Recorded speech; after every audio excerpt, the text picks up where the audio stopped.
Hello' guys জনাইছোঁ দুটা গুৰুত্বপূৰ্ণ খবৰ যে অসমৰ মাননীয় মুখ্যমন্ত্ৰীদেৱে 9/8/2024 অৰ্থাৎ আগষ্টৰ 9 তাৰিখে দুটা গুৰুত্বপূৰ্ণ ঘোষণা কৰিছে চাকৰি সম্পৰ্কীয়। এটা হ'ল গ্ৰেজুৱেট টিচাৰৰ চাকৰি আৰু এটা 3rd গ্ৰেড 4th গ্ৰেডৰ।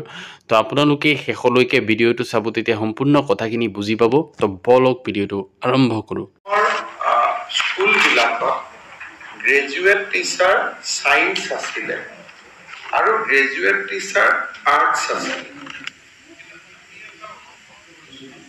যে স্কুলসমূহত যদি অংকৰ এজন শিক্ষক নাথাকে তেতিয়াহ'লে শিক্ষা ব্যৱস্থাটো শক্তিশালী হ'ব নোৱাৰে। আগতে গ্ৰেজুৱেট টিচাৰ সায়েন্সজনে বিজ্ঞানো পঢ়াইছিল, অংকও পঢ়াইছিল, কিন্তু বহু সময়ত বটানীত যিজন গ্ৰেজুৱেট টিচাৰ হয়, জিঅ'লজিত যিজন গ্ৰেজুৱেট টিচাৰ হয়, তেওঁ অংক পঢ়াব নোৱাৰিবও পাৰে।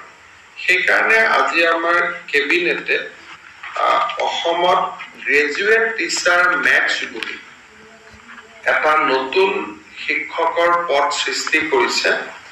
আৰু এই গ্ৰেজুৱেট টিচাৰ মেথছত আমি 1764 গৰাকী শিক্ষক শিক্ষয়িত্ৰীক নিযুক্তি দিয়াৰ বাবে সিদ্ধান্ত লৈছে।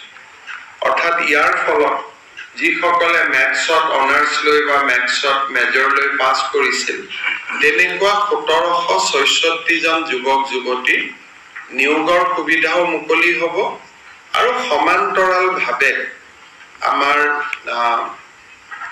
বিদ্যালয়সমূহৰ শিক্ষা ব্যৱস্থাত এটা খুব সুন্দৰ প্ৰভাৱ পৰিব।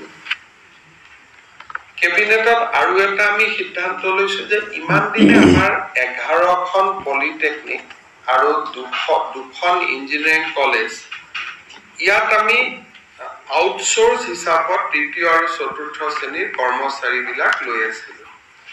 এতিয়া আমি এনে ধৰণৰ 221টা 3য় আৰু 4ৰ্থ শ্ৰেণীৰ পদ আমি গভৰ্নিং বডিসমূহক লবৰ কাৰণে আমি অনুমতি দিছো আৰু তেওঁলোকৰ দৰমহা আমাৰ বাজেটৰ পৰা পোনে দিব পৰা হ'ব।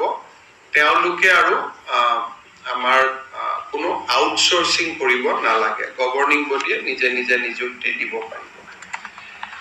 আমাৰ বডো